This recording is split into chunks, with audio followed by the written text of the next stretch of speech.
नमस्कार दोस्तों, मैं हूं बसंत और आज के इस खास वीडियो में आपका स्वागत है। दोस्तों, कई दिनों से मेरा वीडियोस आप लोग नहीं देख पा रहे हैं।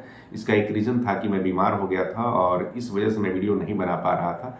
तो मैं थोड़ा थोड़ा स्वस्थ हो गया हूं और मैं वीडियो बना के आपको भेजना जरूर चाहूँगा, ताकि आप लोगों को जो टोला शिविर जो हो रहा है उसमें आपको मदद मिल सके और आप बेहतर परफॉर्म कर सके अपने टोला शिविर के लिए। तो आज के इस खास वीडियो में मैं आपको बताऊंगा कि आप टोला विकास शिविर में उस दिन आप कैसे वीएम जो स्पीच होता है, आप विकास मित्र कैसे बोलेंगे, कैसे भाषण देंगे, कैसे संबोधन करेंगे, तो उसके विषय में हम बात करेंगे। और इसके लिए मिशन से भी गाइडलाइन जारी हो गया है। मिशन से भी संबोधन के प्रारूप बने हुए हैं कि आपको क्या बोलना चाहिए, कैसे बोलना चाहिए। कहने का मतलब है, कहीं भी आप जाएंगे किसी डिपार्टमेंट में, अगर आपको संबोधन करने का मौका मिल रहा है तो संबोधन इस हिसाब से होना चाहिए कि लोग आपसे इंगेजमेंट हो। मतलब जिस लोगों के बारे में आप जो भी कुछ बोलना चाह रहे हैं, इस हिसाब से आपको बोलना है कि जो बोलना है वो सही बोलना है, और सही के साथ साथ उनके भाषा में, जो भाषा वो ज़्यादा प्रेफर करते हो, जिस भाषा में वो ज़्यादा से ज़्यादा समझ पाएंगे। ऐसा नहीं कि आप भारी भरकम शब्दों का प्रयोग करें और इस हिसाब से बात करें कि उनके दिमाग में ये बातें नहीं आए। तो सरलता से, सहजता से बोलना है, ताकि जो आपके सुनने वाले जो ऑडियंस हो, श्रोता हो, वो आपकी बात को भली भांति समझ सके और उनके दिमाग में बात आपका जाए और उस पर वो लोग विचार कर सके।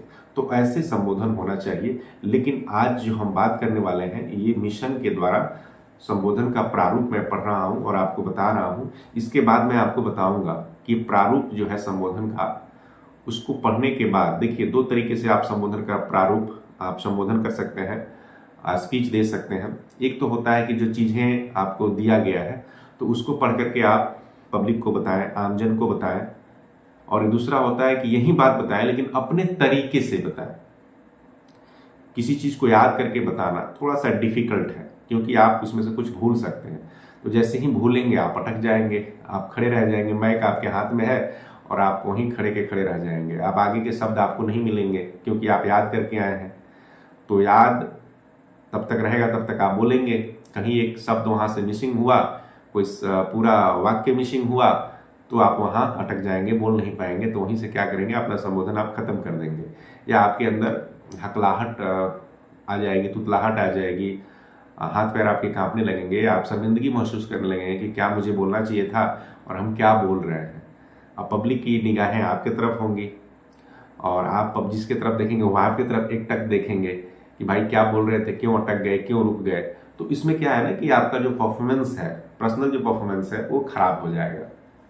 तो मैं नहीं कह रहा हूं कि आपको याद नहीं करना चाहिए और याद करके नहीं बोलना चाहिए। याद भी करना चाहिए और याद करके बोलना भी चाहिए, लेकिन इस बात का ख्याल रखना चाहिए कि जहां अटक जाएं वहां अपने शब्दों का प्रयोग करें। आपके अंदर जो शब्द है, जो बोलना चाहिए, कुछ भी, अब कुछ भी का मतलब कुछ भी नहीं।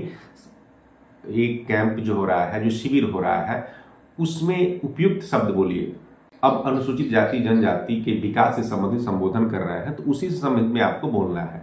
अब ऐसा नहीं कि कुछ भी आप बोलना शुरू करिए जो कि प्रारूप के अधीन नहीं है, जो प्रारूप के अधीन नहीं हो, प्रारूप के पैरामीटर्स को फॉलो नहीं करता हो, वैसे शब्दों को आप प्रयोग नहीं करना है। दूसरी सबसे महत्वपूर्ण बात मैं आपको बता दूं कि जो भी संबोधन करेंगे, इसमें किसी भी पार्टी के विरुद्ध में आप बात नहीं करेंगे, कोई राजनीतिक पार्टी पर टिप्पणी नहीं करेंगे, आप व्यक्तिगत कुछ नहीं बोलेंगे।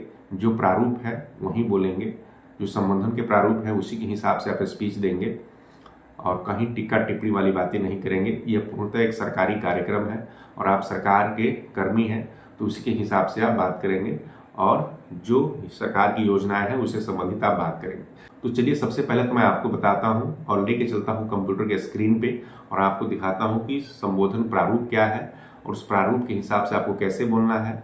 और दूसरी बार मैं आपको ये समझाऊंगा कि इस प्रारूप को ध्यान में रखते हुए आप अपने शब्द, अपने विचार से कैसे निकालेंगे। तो ये भी मैं वीडियो में बताने वाला हूं। तो अगर वीडियो पे आप नए हैं तो चैनल को सब्सक्राइब कर लीजिए।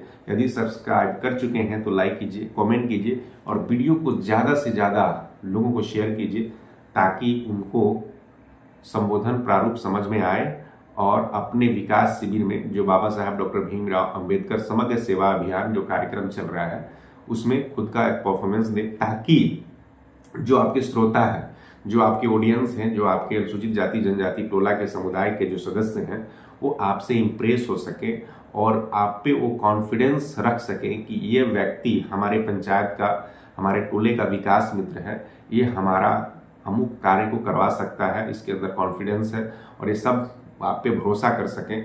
और यकीनन आप भरोसे के पात्र हैं और सभी काम कर भी रहे हैं, लेकिन उनको लगना चाहिए कि हमारा ये रोल मॉडल है, जो आदमी हमारा विकास मित्र है, ये हमारा रोल मॉडल है, तो हमारा ये सभी काम करने के लिए पर्याप्त है, तो ये व्यक्ति हमारा सभी काम करने के लिए पर्याप्त है, तो उसी के अनुरूप आपको संबोधन। तो चलिए हम आपको लेके चलते हैं कंप्यूटर के स्क्रीन पर और आपको पूरे तरीके से संबोधन प्रारूप को पढ़ के समझाते हैं और आपको बोलने के लिए सिखाते हैं।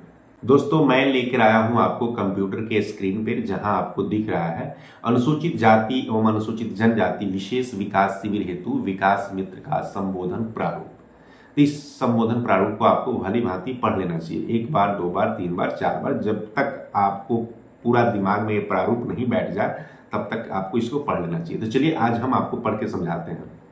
सबसे पहले आप क्या है, आपको पूरे कार्यक्रम में सभी पदाधिकारी आ चुके होंगे, सभी लोग अपना स्थान ग्रहण कर चुके होंगे, और आपके जो श्रोता हैं, आपके अनुसूचित जाति जनजाति टोले समुदाय के जो व्यक्ति हैं, उनके लिए भी जो कुर्सी दरी का व्यवस्था किया गया है वहाँ पे सभी लोग बैठ गए होंगे। तो आपको क्या करना है, माइक लेना है और आपको संबोधन करना है। किसको? अपने अनुसूचित जाति जनजाति समुदाय के सदस्यों को, क्योंकि आप पे उनका फेथ है, आप उनके रोल मॉडल हैं, तो आप जो कहेंगे उनसे ज़्यादा कनेक्ट हो जाएंगे, कनेक्टिविटी आपकी अच्छी बैठेगी। तो आप ही को बोलना है। क्या बोलना है? सबसे पहले जो प्रारूप में लिखा गया है वो चीज़ मैं आपको बता रहा हूँ। इस विशेष विकास शिविर कार्यक्रम में उपस्थित, थोड़ा रुक के बोलना है ताकि उनको स्पष्टता से समझ में आए। इस विशेष विकास शिविर कार्यक्रम में उपस्थित सभी आम जनों एवं सम्मानित अतिथियों का स्वागत है। मैं अपना नाम लेंगे, जैसे मेरा नाम है बसंत, तो मैं बोल रहा हूँ, मैं बसंत विकास मित्र पंचायत ड्रॉल माननीय मुख्यमंत्री बिहार के नेतृत्व में अनुसूचित जाति एवं अनुसूचित जनजाति समुदाय के लिए किए गए कार्यों, जिसमें हमारा समुदाय आज समाज की मुख्य धारा से सम्मिलित होकर कंधे से कंधा मिलाकर चल रहा है, इसके बारे में मैं आपको बताना चाहूँगा। आज हम यहाँ एक महत्वपूर्ण विषय पर चर्चा करने हेतु एकत्रित हुए हैं। हमारे समुदाय के विकास में ऐतिहासिक रूप से समान अवसर तक पहुँचने में बड़ी बाधाओं का कैसे सामना किया। यह हमारी सामुदायिक जिम्मेदारी है कि सरकार द्वारा प्रदत्त अवसरों की अधिक से अधिक सकारात्मक रूप से प्राप्त कर अपना विकास करें। शिक्षा और कौशल विकास प्रशिक्षण कार्यक्रम से अधिक अपनी भागीदारी बनाकर हम अपने रोजगार के अवसर को बढ़ा सकते हैं और अपनी आर्थिक स्थिति को मजबूत बना सकते हैं। हमें इस संबंध में मिलकर कार्य करना चाहिए एवं सरकार द्वारा किए जा रहे प्रयासों से बढ़ चढ़कर सकारात्मक रूप से अपनी भागीदारी बढ़ानी चाहिए। इसी प्रकार समाज के सभी क्षेत्रों में, चाहे वह शिक्षा का क्षेत्र हो, रोजगार का क्षेत्र हो, सामुदायिक विकास का क्षेत्र हो, प्रशासनिक क्षेत्र हो अथवा अन्य कोई क्षेत्र हो, इस अवसर पर मैं सरकार के द्वारा हमारे उत्थान के लिए किए गए कार्यों का संक्षिप्त परिचय देना चाहूँगा। परिचय क्या है, मैं आगे पढ़ रहा हूँ।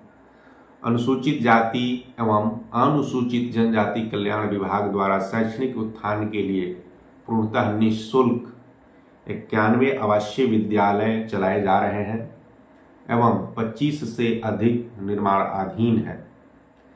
इसी प्रकार 118 छात्रावास चलाए जा रहे हैं, जहां हमारे समुदाय के छात्र रहकर उच्च शिक्षा प्राप्त कर सकते हैं।